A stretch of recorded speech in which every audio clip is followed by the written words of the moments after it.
Welcome to the Deep Dive, where we take a monumental stack of sources, find those essential nuggets of knowledge, and make sure you walk away well-informed and perhaps a little surprised. And today? Today, we are not diving into the life of some dusty academic figure. We are exploring a force of nature. We're talking about Margaret Mead. And that descriptor, force of nature, is absolutely earned. I mean, Mead was so much more than a researcher. Oh, absolutely.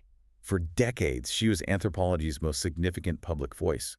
Picture this: a serious scientist, writing monthly columns for Redbook magazine, frequently appearing on television, and shaping conversations about everything. Everything from sex and child-rearing to global politics. Exactly. She didn't just study culture. She made concepts like cultural relativism part of the everyday American lexicon. Okay, so let's unpack this cultural whirlwind. We have an incredibly rich stack of sources detailing a career that spanned from, the Jazz Age all the way to the dawn of the Internet age. A huge timeline. We're looking at revolutionary fieldwork, genuinely shocking findings for the time, groundbreaking methodologies, and we have to acknowledge a personal life that was arguably as progressive, maybe even radical, as her professional research. Our mission today is a true deep dive to synthesize Mead's core ideas, understand how she fundamentally changed the practice of fieldwork. Especially with the visual stuff, right? Oh yeah, especially with her adoption of visual methods. And we have to address the vigorous academic controversies that have always surrounded her legacy. Always. And crucially, we need to weave in the biographical details, because in Mead's case, her personal philosophy and her work are, they're completely inseparable. Right. Our sources give us a truly comprehensive look. They cover her major stops: Samoa, New Guinea, Bali, Manus. All the big ones. And they chart her evolution from this field researcher into a public intellectual. They detail her methodological innovations like visual anthropology and show her later really pivotal involvement in applying social science to major world issues. Like World War II and the Cold War. It's a vast trajectory. So how are we going to tackle this? To make it navigable for you, we're going to trace her journey logically. We'll start with her foundational research that challenge all these rigid assumptions about adolescence and gender. Okay. Then we'll pivot to her methodological revolution, her use of film, and her transition into applied anthropology. And finally, because we need context for her radical ideas, we'll finish with the fascinating complex details of her personal philosophy on love, commitment, and relationships. That roadmap sounds phenomenal. Let's jump right in. Let's do it. The making of a scientific and cultural celebrity. So Margaret Mead was born in 1901 in Philadelphia. She grew up nearby in Doylestown, Pennsylvania, and her upbringing was highly academic. It wasn't just a home with books, right? It was more than that. Oh, much more. It was a constant, intense intellectual environment. It really sounds like she was kind of destined for social science right from birth. Her family wasn't just educated, they were actively engaged in shaping the modern world through research. Precisely. Her father, Edward Sherwood Mead, was a professor of finance at the Wharton School. But arguably, the even more direct influence was her mother. Emily Fogg Mead. Right. She was a trained sociologist who focused her research on Italian immigrants. So Mead's earliest intellectual environment was literally defined by questions of culture, environment, and social relation. So after a year at DePaul University, she transfers to Barnard College, finishes her bachelor's in 1923. But the real institutional magic that happens at Columbia University. That's where she entered the orbit of two absolute titans who would shape American anthropology for generations. Franz Boas, the father of American anthropology. And Ruth Benedict. Her close friend, instructor, and, as we'll get into, a significant romantic partner later on. She earned her master's in 1924 and her PhD in 1929. The tutelage she got from Boas and Benedict ingrained these core principles of cultural determinism that would inform, all of her subsequent work. And what immediately set her apart, starting with her very first expedition to Samoa in 1925, was not just what she studied, but how she studied it. Her primary approach was extended participant observation. Which was radical. I mean, it was a huge move away from the armchair anthropology of the past. So what did that mean in practice? Extended participant observation meant living within the communities she studied for significant periods, not just for a season. She'd be completely immersed in the local life. So her research wasn't about, cataloging artifacts or doing broad impersonal surveys? No, not at all. She concentrated on specific, deeply personal topics. Childhood, adolescence, sexuality, kinship systems. And there's a crucial methodological innovation embedded in this that I think is often overlooked, the Yeah. concept of multivocal ethnographies. Yeah. It's a highly technical term, but what does it mean and why was it so important? It's actually quite straightforward, but you're right, it was revolutionary for the 1920s. Multivocal ethnographies just means seeking out and prioritizing multiple perspectives or voices within a culture. So not just talking to the chief. Exactly. Not just the single, often male authoritative voice. Earlier fieldwork often focused exclusively on interviewing male leaders or elders. Mead deliberately sought out the perspectives of women and children. So she made sure the experiences of girls and boys were considered right alongside those of men and women. Right. And that approach fundamentally shifted the lens of anthropological inquiry toward social relationships and domestic life. And that focus on, these marginalized voices clearly paid off. Her institutional career took off almost instantly. It did. She joined the American Museum of Natural History, the AMNH, as an assistant curator in 1926, before her PhD was even done, and she stayed there, rising to become the curator of ethnology from 1946 until 1969. Her influence only grew. Later professional roles just cemented her status as this high-level public intellectual. She served as president of the American Anthropological Association in 1960. And then president of the AAAS. Right, the American Association for the Advancement of Science in 1975.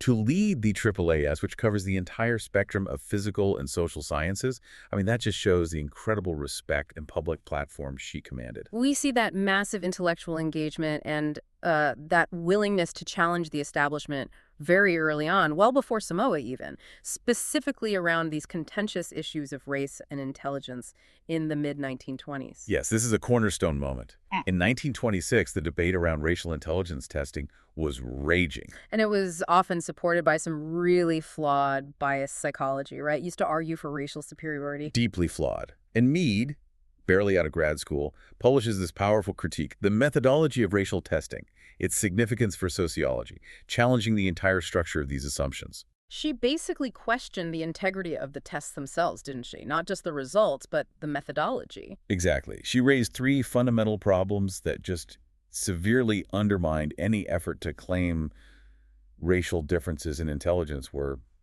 biologically fixed. What was the first problem she pointed out? So the first problem she zeroed in on was the absolute difficulty of validly equating a test score with what she called racial admixture. Racial admixture. Yeah, these tests often tried to correlate a score with how much Negro or Indian blood an individual supposedly possessed. A completely fictional spectrum. Completely. Yeah. And Mead argued that for those kinds of genealogical methods to have any validity, you would need impossible levels of verification in steady control groups, which were completely absent. She just dismissed the whole premise as scientifically unsound. The second problem she raised is the one that really defines her career, and it's the massive overriding influence of environment and social status. Absolutely essential. Mead forcefully argued that factors like family structure, socioeconomic status, nutritional background, and exposure to language and education. What we now just call environment, or nurture. Right. She said they have too much sway on an individual's test score to attribute any inferior results solely to a fixed physical characteristic like race. For her, the test scores were a mirror of social stratification, not biological capacity. And her third point was just incredibly practical, highlighting language barriers. Right. It's so obvious in retrospect. She pointed out that a simple misunderstanding due to linguistic differences, dialect barriers, or just being unfamiliar with the test's specific cultural context could skew the results dramatically. The tests were designed for a very narrow, usually white, middle-class cultural frame, making them inherently biased when applied to diverse groups. It's astonishing that she was articulating these methodological flaws in 1926. It makes you wonder, if her critique was so clear, why did this toxic debate around racial intelligence testing continue for another 50 years? Which she just ignored. Yeah. Well, it's a sad reality that she was often sidelined by the mainstream psychological community at the time. They were deeply invested in biological determinism. Her arguments were just too radical, too challenging to the existing power structures. But it must have influenced her own circles. Oh, for sure. Her work certainly influenced her own students and colleagues. And if we connect this early work to the bigger picture, it just sets the stage for everything that followed. By questioning racial testing, Mead established early on that behavior and intelligence are overwhelmingly shaped by cultural forces and environment. The nurture side of the debate. Exactly. not by fixed biology. Yeah. And that belief, well, that necessitated her famous trip to the South Pacific. That foundational belief that environment shapes the individual more than biology is precisely what propelled her to Samoa in 1925. And it resulted in the book that catapulted her to genuine national celebrity, coming of age in Samoa in 1928. It was a mission with a very clear scientific agenda, wasn't it? Oh, yeah. Her explicit goal with this first major ethnographic work, conducted on the island of Tai, was to use the Samoan experience as a kind of control group. She wanted to contrast their adolescence with what she perceived as the difficult, constrained, and awkward experience typical of American teenagers. And the central question, the beating heart of the nature versus nurture debate at the time, was this. Are the disturbances which vex our adolescence due to the nature of adolescence itself or to the civilization? In other words, Was all that teenage emotional turbulence, the rebellion, the angst, was it an inevitable biological transition for all humans, or was it just a culturally constructed symptom of Western industrial society? and Mead championed the latter.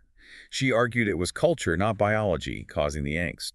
Her findings painted this picture of a Samoan life course, particularly for girls and women, that was remarkably easygoing. So what did she find? She found that the community tended to largely ignore both boys and girls until they reach ages 15 or 16. Okay, now that sounds paradoxical. Being ignored as a teenager doesn't sound like a stress-free existence. Right. How did she conclude that this neglect resulted in greater freedom? Well, it's about the lack of specific high-stakes cultural investment. In Western society, a teenager's choices, academics, career path, who you date, they're often burdened with this enormous weight and anxiety because they're seen as defining your entire future. Your social standing. Exactly. Mead found that in Samoa, because adolescents had a generally low social standing and the community wasn't heavily invested in monitoring their every move, they were effectively granted a much wider latitude for experimentation and error without dire long-term consequences. Less pressure, so less stress. Exactly. And her observations on relationships and sex, well, they were truly explosive for the conservative Western audience of the late 1920s. Utterly shocking, I'd imagine. Oh, for sure. She described marriage not as this grand romantic ideal, but primarily as a social and economic arrangement. The primary considerations were rank, wealth, and the job skills of the potential partners. So it was stable, but emotionally low-key. Right. But the real attention grabber was her description of non-monogamous sexual relations. What did she describe exactly? Mead detailed how Samoans were really casual about non-monogamous sexual activity. This often involved free, experimental, and open relationships among the unmarried youth. She said that Samoans were inclined to scoff at the Western idea of lifelong, intense romantic devotion, rating romantic fidelity in terms of days or weeks at most. Wow. And importantly, the sources note that her observations extended to include fluid sexual experimentation, including homosexual relationships among the youth. This was a direct scientific challenge to the deeply held Western conviction that sexual repression and monogamy, the whole nuclear family structure, were inherent biological necessities for civilization. Absolutely. She also described the overall Samoan individual as simpler, more honest, and far less driven by the kind of sexual guilt and neuroses so prevalent in the West. They were, according to her observations, much more comfortable discussing and experiencing natural biological functions like menstruation. But were there any cultural checks on this sexual freedom at all? There were. There were clear, important exceptions that she did acknowledge. Not everyone enjoyed this pervasive freedom. For instance? For example, women married to chiefs were expected to uphold much stricter standards of behavior and sexual fidelity.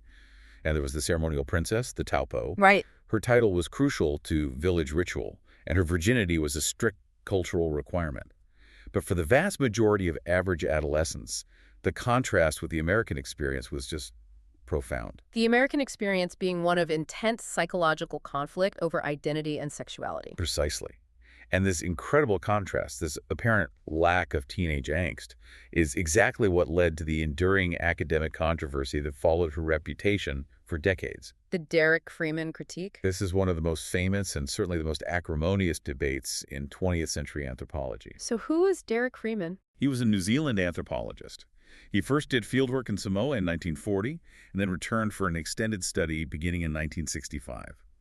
And he was motivated by this deep personal skepticism of Mead's narrative. He felt that she had essentially fabricated or at least grossly misinterpreted the culture she observed, didn't he?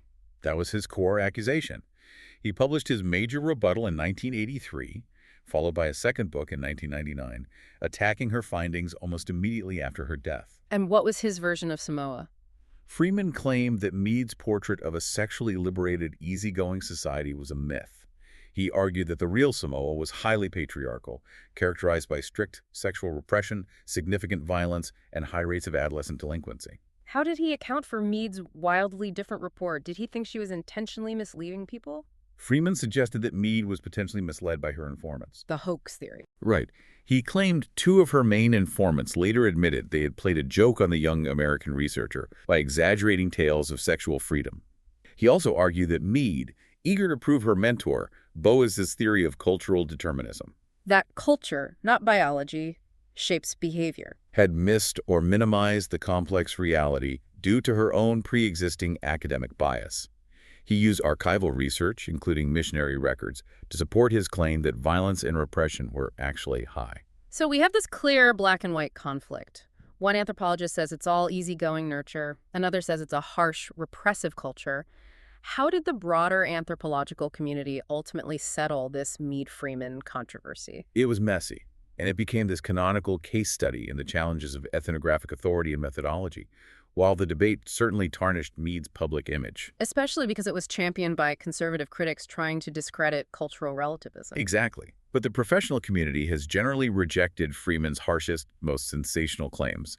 Why reject Freeman if he seemingly had later data and was also a trained ethnographer? Well, the primary rejection stems from methodological critiques of Freeman himself. First, his primary informants were often chiefs or older males, which could reflect a patriarchal ideal rather than the actual lives of the youth Mead studied. So a different perspective. A very different perspective. Second, Mead studied the Manua Islands, while Freeman's later work was on the main island of Upolu, which had been under decades of much heavier missionary influence. Which could create a significant cultural difference between their sites. It could. And third, the anthropological consensus is that while Mead likely oversimplified some complexities, Freeman grossly exaggerated the violence and delinquency to serve his own deterministic biological argument. So it seems like the controversy ended up proving both that culture is determinate and that fieldwork is incredibly vulnerable to observer bias and the limitations of time and access. That's exactly right. It's a powerful lesson in the difficulty of studying human nature. The controversy permanently fueled deeper methodological debates about cultural relativism, the role of researcher expectation, and that fundamental nature-nurture dynamic that Mead had hoped to resolve once and for all. And it remains highly relevant today. Oh, absolutely. Especially when we talk about how early data collection and interpretation can shape entire academic fields. So if the Samoa work challenged our biological assumptions about adolescence, Mead's subsequent major work turned its full attention to challenging the core foundations of gender roles. Right, which resulted in Sex and Temperament in 3 Primitive Societies, published in 1935. This fieldwork was conducted immediately following Samoa from 1931 to 1933 in the Sepik River watershed of Papua New Guinea. And this time she was working alongside her second husband, Rio Fortune. The key focus here wasn't just on sex, but on temperament. Temperament means The ingrained patterns of personality, emotions, and acceptable behavior. And she was directly challenging that deeply ingrained Western cultural assumption that certain temperamental traits are naturally or biologically masculine or feminine. she created this iconic framework, often called the Sepik River Triptych, a 3-part comparison of distinct societies, each presenting a completely different, culturally mandated model of gender and behavior. Exactly. She observed that each tribe has certain definite attitudes towards temperament, a theory of what human beings are naturally like, a norm in terms of which to judge and condemn those individuals who deviate from it. So by showing 3 wildly varying systems, she aimed to prove that the norm is entirely a cultural invention. Precisely. Let's look at the 3 societies she analyzed in detail, because the specifics are vital to understanding her argument. Okay, we start with the Mountain Arapesh people. What did Mead observe about their temperament and gender roles? Well, the Arapesh presented a society where both men and women were expected to exhibit what Western culture typically labels as feminine or maternal. Both men and women. Both. They were found to be gentle, cooperative, responsive, and oriented toward nurturing their children. The goal for both sexes was harmony, collaboration, and minimal aggression. Aggressive or competitive behavior was looked upon with suspicion in everybody. So for Mead, this proved that the caring or responsive attitude wasn't intrinsically female. It was just the culturally preferred pattern for all members of that society. Okay, then we move to the Mundumumor, also known as the Baywat people. This sounds like the complete opposite. It was a stark contrast. The Mundugamor presented a system where both sexes were expected to be aggressive, competitive, and ruthless traits Western culture typically labels as masculine. So again, both sexes sharing the same temperament. Right. Mead observed that the ideal Mundugamor male was violent, possessive, and constantly seeking status. And crucially, the ideal Mundugamor female was just as ferocious, just as competitive, and lacking in what we would call maternal instinct. Motherhood was often resented, and both men and women viewed children and partners as property to be controlled. So here, Mead showed that generalized aggression and possessiveness weren't intrinsically male traits. They were the shared, culturally preferred temperament for both sexes. And finally, the Chambuli, or Chambri people. This is the famous gender reversal, which must have been the most shocking to her Western readers. Oh, absolutely. The Chambuli were the ultimate example of the cultural plasticity of gender. In this society, Mead described the women as the dominant, impersonal, and economically organized sex. They were the key providers. Exactly. Managing trade and fishing, and they were often impersonal and pragmatic in their relationships. The men, conversely, were largely concerned with aesthetics, art, gossip, and ritual. So they were the emotionally dependent, sensitive, and subordinate sex. Right. Dressing up in elaborate costumes, spending their days practicing dances, the gender-based anxieties and concerns that defined Western men were instead defining the Chambuli women and vice versa. The strength of her overall argument comes from laying these three societies side by side. The comparison demonstrates beyond any doubt that human behavior is profoundly plastic and culturally determined, not biologically fixed. And the power of her conclusion, synthesizing these observations, is one of the most important quotes in 20th century social science. Let's hear it. She wrote, "If those temperamental attitudes which we have traditionally regarded as feminine can so easily be set up as the masculine pattern in one tribe, and in another be outlawed for the majority of the women as well as for the majority of men, we no longer have any basis for regarding such aspects of behavior as sex-linked." That quote is iconic because it essentially decoupled biological sex from behavioral gender. Exactly. This conclusion is widely cited as explicitly presaging the crucial sex-gender distinction, a central concept that underpins all modern sociology of gender roles and feminist thought. Before Mead, the assumption was that your biological sex automatically dictated your behavioral gender. And Mead showed that what society expects of a man or a woman is learned, negotiated, and varies wildly between cultures. It's not inherited. It's culture acting as the primary driver. However, just like with Samoa, this work attracted strong scholarly debate. It did. Mead was a lightning rod because she was asking these foundational questions. So her characterizations of these three peoples faced criticism. Yes. Her own collaborator and ex-husband, Rio Fortune, criticized her portrayal of the Arapesh, suggesting she had minimized their indigenous concepts of ritual aggression. And later researchers who returned to these same regions, like Nancy McDowell and Deborah Geertz and Frederick Arrington, also offered important revisions and critiques of her descriptions of the Mundugumor and Chambuli. So the takeaway isn't necessarily that every single ethnographic detail she wrote was perfect. No. But rather that the overall structural concept she introduced, the distinction between sex and gender, is unassailable. Precisely. Her goal was to challenge assumptions and offer alternatives, to encourage critical thinking.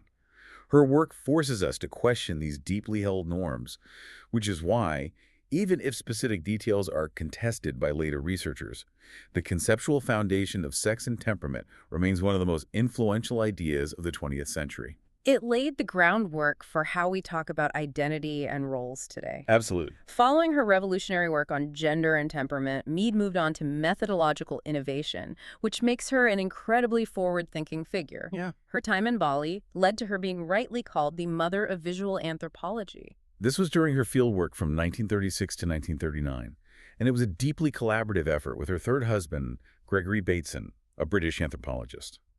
They focused on three areas: Bajong, Gade, Bengali, and Betoan, with the goal of understanding the layered nature of Balinese culture. The scale of their methodological revolution is what's just staggering. They didn't just take snapshots. No, not at all. They used still and motion photography extensively, amassing a gigantic research archive. How gigantic. 25,000 photographs and over 20,000 feet of film. Wait, 25,000 photos in the 1930s? 25,000. And their workflow was a deliberate scientific method. Mead would write simultaneous field notes describing context, emotion, interpretation, while Bateson operated the camera, capturing the exact movement, gesture, or ritual action she was describing. So it was the first systematic use of film as a primary data collection tool in anthropology. Pretty much. Why was film such a game changer? What did it capture that written notes couldn't? Well, written notes can describe a trance dance, right? But they can't truly capture the subtle, nonverbal communication, the quality of movement, the emotional tone of the participants. Film allowed them to document things like the precise posture of a mother holding a child, the rhythm of a ritual. Subtle expressions of personality that text just can't reproduce accurately or objectively. Exactly. It gave them a repeatable source of data for analysis, which was just unheard of at the time. And this collaboration culminated in influential works like Balinese Character, a photographic analysis in 1942, which integrated over 100 photos directly into the text, and classic ethnographic films such as Trance and Dance in Bali and Karba's first years. The creation of this visual archive fundamentally shifted how anthropologists could collect, analyze, and share data. It paved the way for all future ethnographic filmmaking. It was about making the subtle complexities of culture visible and accessible.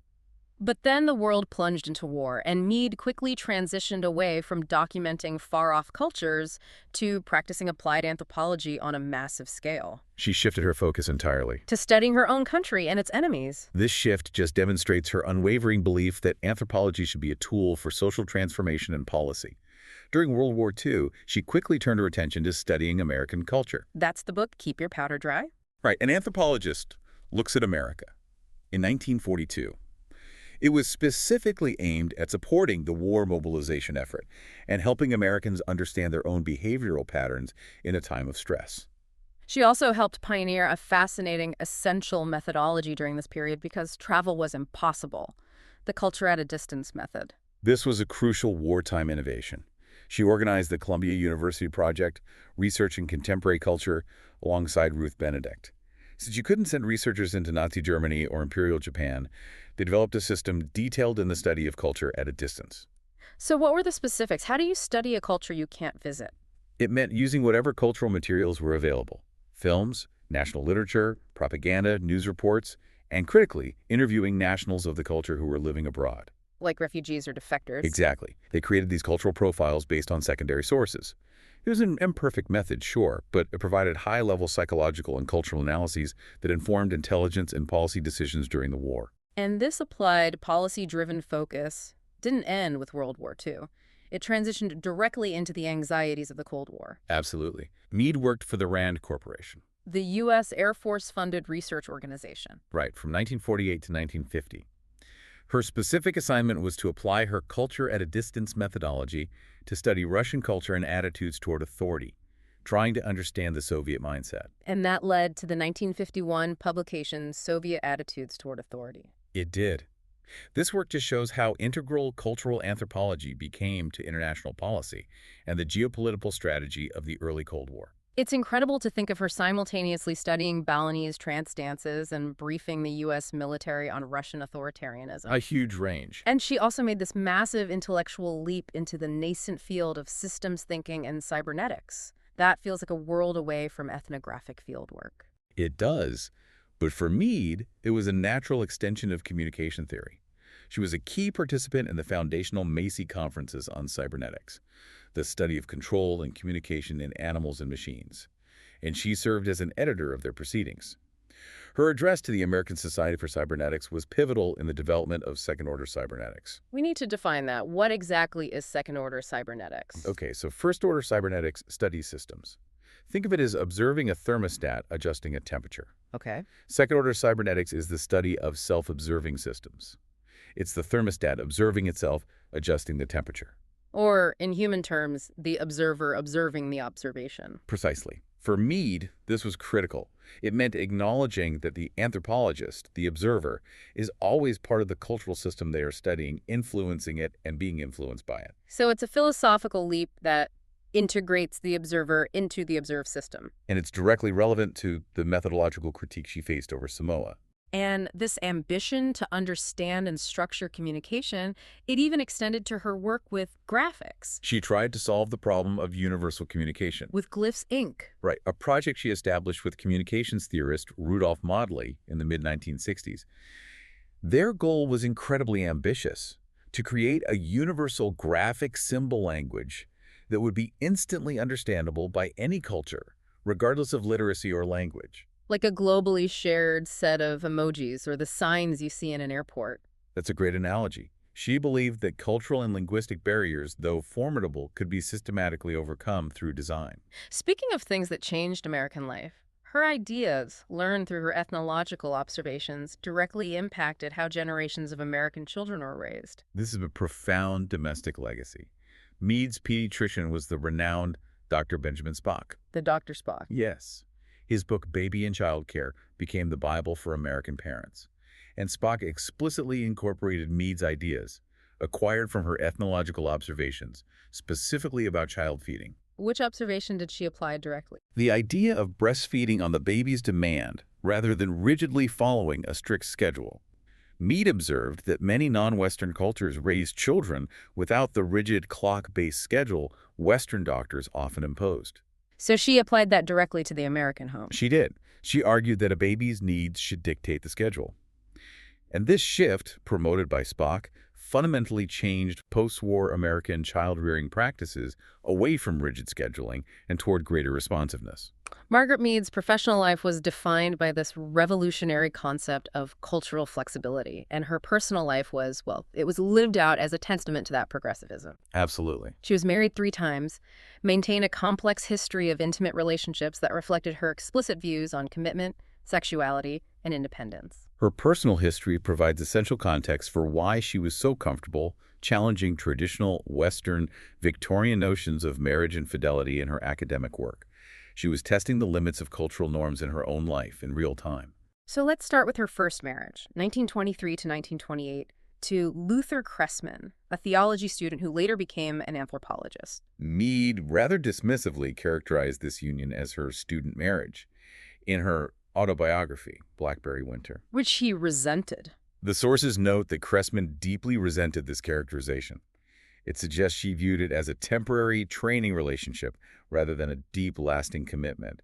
And crucially, this marriage, like her third, was explicitly open. Reflecting her belief that marital commitment did not necessarily require sexual exclusivity. Exactly. Before she even left for Samoa, she also had a brief but intense affair with the linguist Edward Sapir. Yes, and that relationship ended because of Sapir's distinctly conservative views on marriage and women's roles, which just fundamentally clashed with Mead's insistence on independence and professional equality. And the story itself is quite dramatic.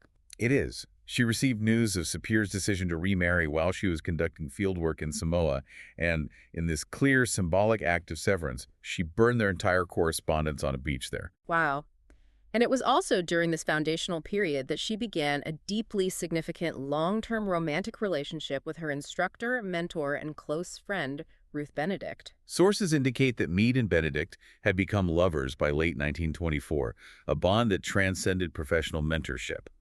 Lois Banner, Mead's biographer, characterized Benedict's view of Mead as her daughter and protege in anthropology, her partner, lover, and best friend. And they maintained this complex, intimate relationship for decades. For decades, they lived together occasionally, sharing a house in D.C. during World War II, a time when Mead was commuting and involved in those wartime applied anthropology projects. Her second husband from 1928 to 1935 was Rio Fortune, the New Zealand anthropologist she met on the ship returning from Samoa. They married after her divorce from Cressman and conducted joint fieldwork in New Guinea, including the Sepik River Project. But this marriage was the most troubled. By far. The sources make it clear that Fortune was fiercely monogamous, and he did not cope well with Mead's progressive views on relationships or her romantic connections outside their marriage. Their relationship was ultimately marked by his professional competitiveness against her, his puritanical jealousy, and physical violence. And tragically, physical violence against her. That is a stark, difficult detail. It seems the reality of living her philosophy of open marriage, intellectual independence, sexual freedom, it clashed violently with the expectations and emotional complexity of her partners. It led to real emotional and physical pain for her. It highlights the significant difference between proposing a theory of flexibility and trying to live it in a world still bound by rigid expectations. That marriage ended, and she soon married Gregory Bateson. From 1936 to 1950, he was her partner in the Balinese fieldwork. This was her longest marriage and the only one that produced a child, her daughter, Mary Catherine Bateson, who also became an anthropologist, mirroring her mother. Mead clearly viewed this as the most important accomplishment of her life. Oh, without a doubt. She openly acknowledged that Bateson was the husband she loved the most. Even after their divorce, which was partly amicable, fueled by geography and their careers, she remained his loving friend. And she kept his photograph by her bedside, wherever she traveled, including right up to her hospital deathbed. And in her later years, her primary intimate connection returned to a woman. Correct. She spent her final decades in a close personal and professional collaboration with anthropologist Rhoda Métraux. They worked together extensively, co-authoring publications and sharing homes in Greenwich Village and Central Park West from 1955 until Mead's death in 1978. And published letters confirm the romantic nature of their bond. Yes, allowed by Mead's daughter, they clearly confirm it, illustrating a full life history encompassing both heterosexual marriages and deep, lasting same-sex relationships. So the theoretical underpinnings of her personal philosophy came from thinkers espousing free love, like Havelock Ellis and Edward Carpenter. She saw exclusivity as a cultural imposition, not a biological necessity. Her openness wasn't just tolerated, it was philosophical. As you noted, her marriages to Crespin and Bateson were open. And reflecting her commitment to autonomy, she once stated, "It would be an insult to both me and my husband to expect marital fidelity on the part of either of us." This placed the value on the intellectual and emotional bond, separate from sexual activity. She never publicly applied a specific label to her sexual identity. No. But in private correspondence, she described herself as a mixed type with attractions to both sexes. The complexity of her identity was reflected in an observation from a close friend who noted that Mead fell in love with women's souls and men's bodies. She was spiritually homosexual, psychologically bisexual, and physically heterosexual. Regardless of the precision of that description, it speaks to her lived reality, which defied simple categorization. It did. And she even took this fluidity to its logical extreme, proposing an ideal evolution of sexuality for society. She did, at a conference in 1974. She proposed that it should be expected, perhaps even socially mandated, that an individual's sexual orientation might evolve throughout life. So what was the pattern she proposed? She suggested a pattern starting with youthful homosexuality, followed by heterosexuality in middle adulthood, and then returning to late-life homosexuality would be the ideal pattern for society. Allowing individuals to experience the full spectrum of human intimacy and connection. Right. And she didn't just advocate for these ideas privately.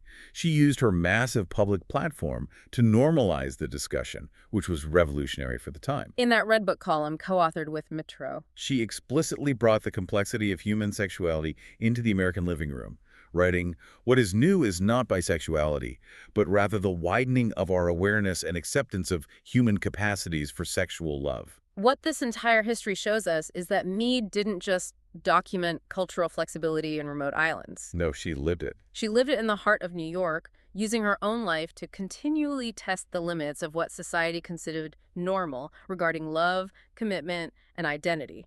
#outro. So when we step back and just look at the sheer scope of Margaret Mead's work, It's incredible. from revolutionizing our understanding of adolescence and gender, pioneering visual anthropology, developing culture at a distance methodologies for WWII, and advising the Rand Corporation on Soviet culture. It's clear she was an intellectual force just unmatched in her field.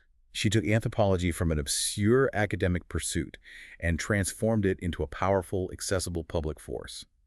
Her commitment was always to communicate the central insights of social science to the widest possible audience. Using that knowledge as a catalyst for social transformation. Exactly. And her immense legacy was formally recognized shortly after her passing. She was posthumously awarded the Presidential Medal of Freedom in 1979 by President Jimmy Carter. Carter's citation perfectly summarizes her unique gift. He said she brought the central insight of cultural anthropology, that varying cultural patterns express an underlying human unity. She showed us that despite dramatically different rituals, behaviors, and norms, from Samoan sexuality to Chambuli gender rules, we are all operating within mutable cultural systems. Systems that are flexible and subject to change.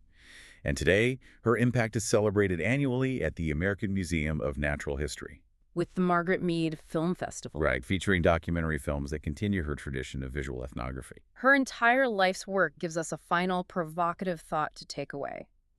Mead spent her career proving that culture is flexible and that the norms we accept as inherent or natural are often just culturally constructed ideas. Just waiting for a deep dive and a critical re-examination. And she didn't stop at just behavior or emotion. Remember her deep involvement in systems thinking and the development of Glyphs, Inc. That organization dedicated to creating a universal, culture-neutral graphic symbol language. Essentially an ultimate tool for transcending cultural barriers. So if Mead demonstrated beyond doubt that culture and language are flexible enough to define gender, morality, and adolescence, the most fundamental aspects of human existence, what are the implications of her vision for a universal language today? Consider this. If a shared, culture-neutral symbol language could fundamentally overcome linguistic and cultural differences, how much further could that shared system reshape global understanding? What cultural norms, perhaps around work, power, or even our relationship with technology, do we currently accept as immutable or biological? That are simply waiting for a Margaret Mead of our own time to expose as mere cultural constructs, ready for re-examination and transformation. Something profound to mull over until our next deep dive. We hope you found this exploration into the life, genius, and controversies of Margaret Mead as fascinating as we did. We'll see you next time.